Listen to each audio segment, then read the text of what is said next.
Olá pessoal, tudo bom? Na nossa conversa de hoje nós vamos tratar sobre as principais formas de resistência à escravidão no Brasil. É muito comum as pessoas apontarem que os escravizados aqui no Brasil, elas aceitaram essa condição de forma passiva, sem questionar, sem fazer levante, sem se revoltar, né? E a gente sabe que essa história, ela é um mito, né? Ela nunca existiu. Ela é irreal, ela é inverídica. Porque, né, as pesquisas apontam, os historiadores, as historiadoras e outros pesquisadores e pesquisadoras como um todo apontam justamente o contrário, de que houve resistência, de que houve lutas, de que houve revoltas, enfim, que nós vamos tratar na nossa conversa de hoje sobre tudo isso, né? Até porque ninguém é feliz sendo escravizado, sendo torturado, sendo massacrado, né? Sendo açoitado, né? Muitas vezes até a morte, como aconteceu no Brasil.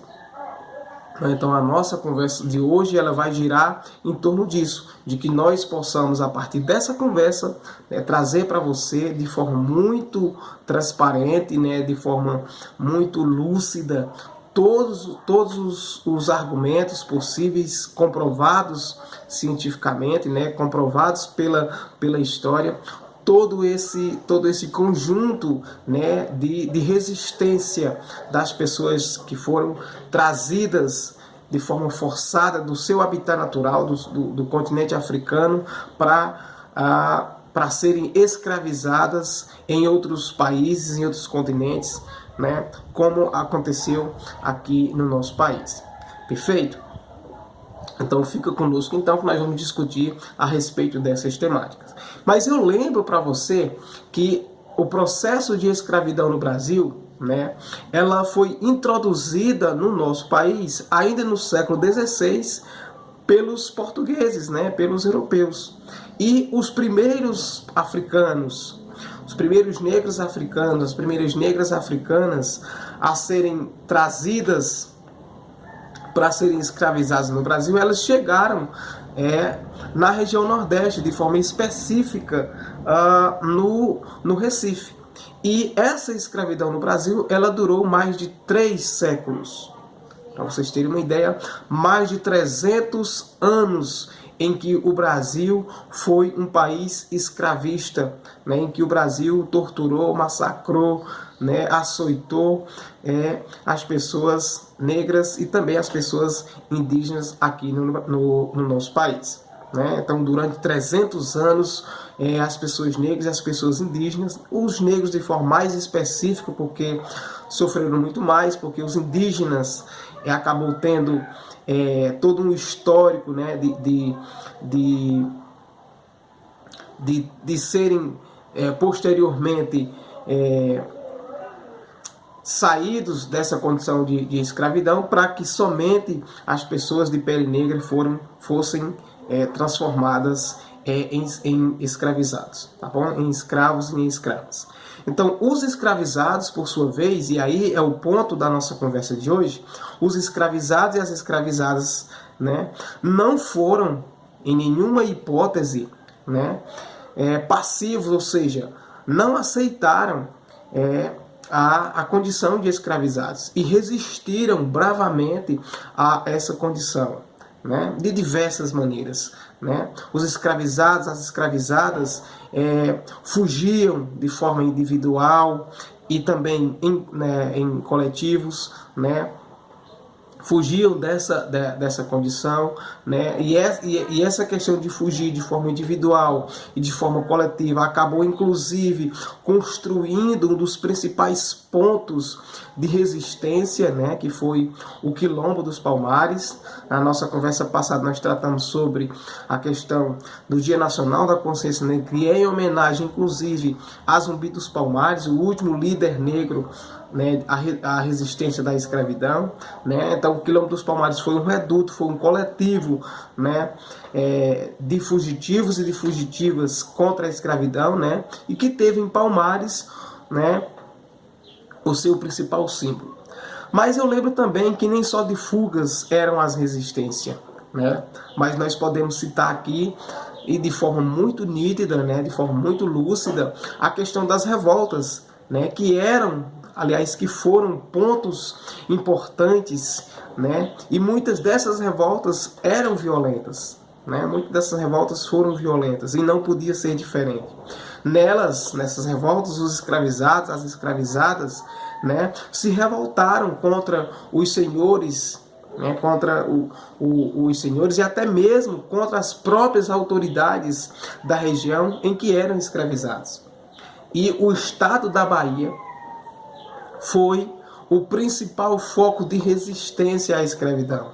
O estado da Bahia foi o principal símbolo dessas revoltas dos escravizados. Sobretudo, né, na primeira metade do século XIX. Aí vocês poderiam me dizer, Nicolau, mas por que a Bahia foi o principal foco de escravidão, sendo que o nosso estado do Ceará, naquela época em província, foi a principal, aliás, foi a primeira que chegou a abolir, a extinguir, a acabar com a escravidão? A resposta, né, tá no fato de que a Bahia foi, né, o principal foco, né, foi aquela província que recebeu o maior número de escravizados.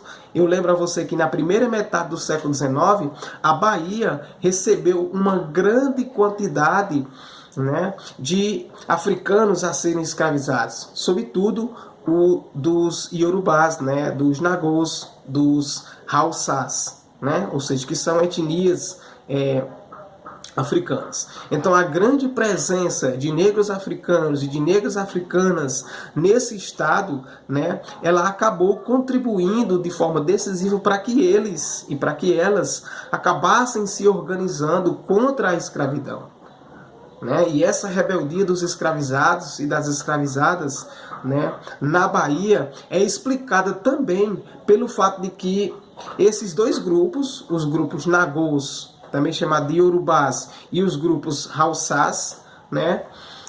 Esses dois grupos, eles haviam ou tinham um histórico recente de envolvimentos em conflitos, de envolvimentos em guerra, ou seja, não estavam acostumados a ser, digamos assim, passivos, não estavam acostumados a se tornarem escravizados, ninguém mas esses dois grupos, eles tinham um histórico de luta, de resistência, de envolvimento muito forte em conflitos, em guerra. Então, na primeira metade do século XIX, aconteceram, né, e isso é importante que a gente diga aqui, porque muitas vezes os livros de história não relatam isso, e é a nossa função enquanto professor, né, principalmente enquanto um ativista pelas causas negras, a gente dizer isso, né? Na primeira metade do século XIX, aconteceram 30 revoltas de escravizados na Bahia, das quais metade delas aconteceram somente no século XIX, em 1820, para vocês terem uma ideia, né? E conforme pontua um dos principais especialistas nessa questão, que é o historiador João José Reis, né, que tem livros escritos a esse respeito, né? Então, o historiador João José Reis, ele diz que nesse período do século XIX, nas primeiras metades do século XIX, chegou a haver 30 revoltas de escravizados contra a escravidão, né, na Bahia. A revolta dos malês, como nós chegamos a dizer em outras questões, a revolta dos malês, ela foi o maior símbolo, ela é o maior exemplo dessas revoltas de escravizados, né, na Bahia no século XIX. Mas além das revoltas dos malês, nós temos outras que aconteceram, né, como foi o caso da revolta que aconteceu também na Bahia, pouco anos antes, em 1807. No caso dessa revolta de 1807, uma conspiração de escravizados foi descoberta em maio desse mesmo ano. E os escravizados estavam se organizando, planejando atacar igrejas católicas, planejando queimar imagens católicas e promover, né, de fato, uma subida, né, de um líder muçulmano no poder em Salvador. Os planos desses escravizados incluíam ainda a expansão territorial por parte do Nordeste brasileiro. Portanto, perceba que essas revoltas elas não tinham apenas o objetivo de liberdade dos escravizados, mas tinham também um plano muito forte, muito nítido, de fazer com que eles, escravizados, se tornassem também pessoas para assumir o poder de fato nesse estado. Mas nós podemos aqui mencionar também outras revoltas nesse período, como aconteceu em 1809, aquela que aconteceu em 1814, a de 1826, né? E a maior revolta africana que aconteceu no Brasil foi, de fato, a revolta dos malês, né? Que aconteceu na Bahia, em Salvador, em 1835, como nós destacamos aqui.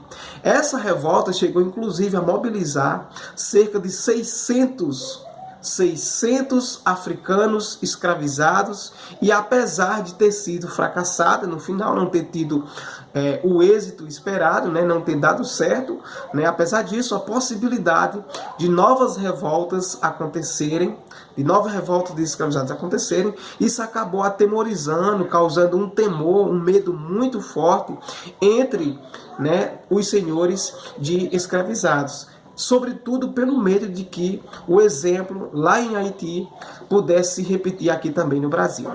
Tá bom? Mas, enfim, a revolta dos malês ela aconteceu em 1835, como nós dissemos, e na época a capital da Bahia possuía cerca de 65 mil habitantes, né? E desse número, 40% era de escravizados. Para vocês verem o tamanho da força dos escravizados que tinham na Bahia.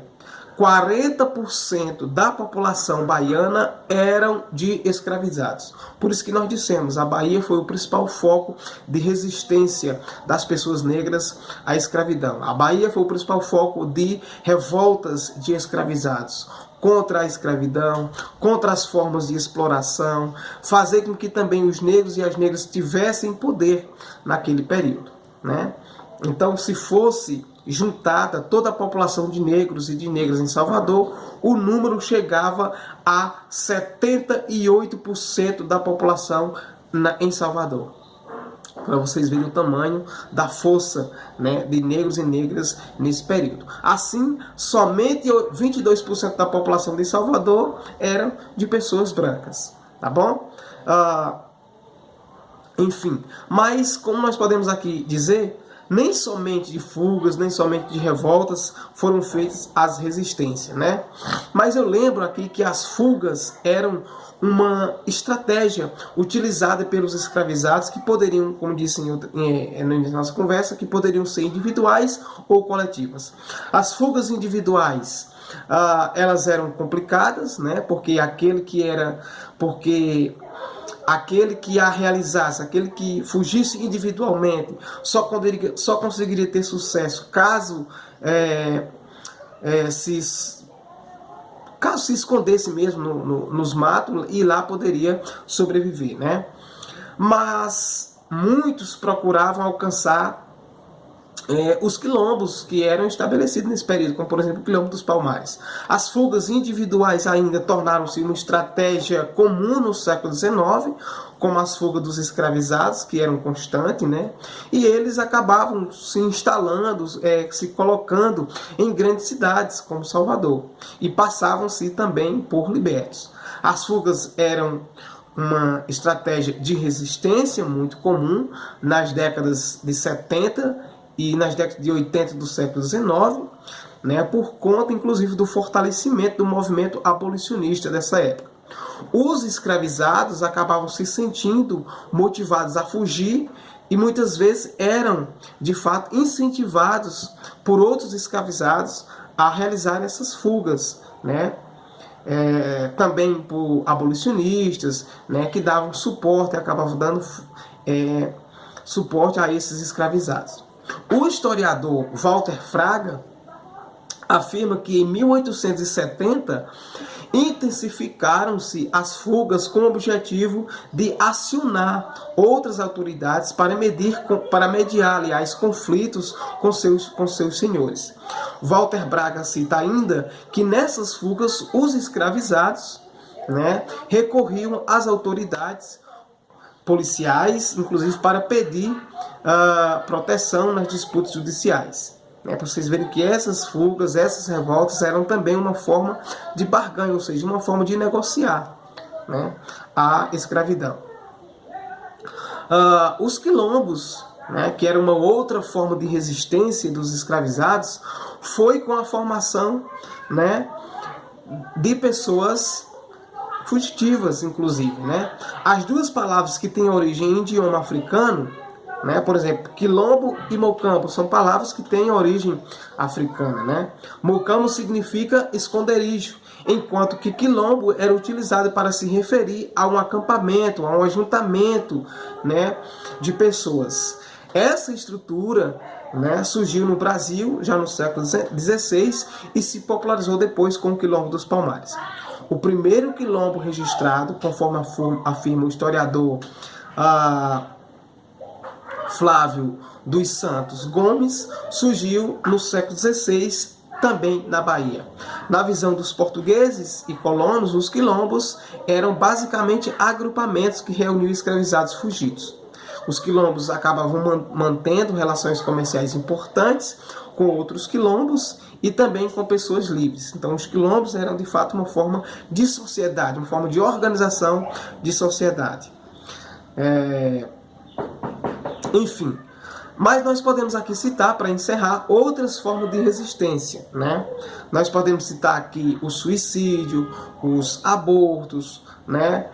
E tudo mais. Então, a resistência dos escravizados, a resistência das escravizadas contra a escravização não se resumia apenas nas formas ditas anteriormente, como fugas, como resistência, né, e tudo mais. Mas também incluía aqui o suicídio, os abortos, né, que era uma forma de impedir que os filhos e que as filhas, ao nascer, fossem escravizadas, né, e também uma simples desobediência, uma simples resistência de trabalhar, né, em locais ditos pelos senhores, era uma forma de resistência, né? Então, o ato de desobedecer ordens dos senhores era uma forma de resistência, né? No caso da desobediência, inclusive, o historiador Walter Fraga menciona 2 casos no final do século XIX que precisa aqui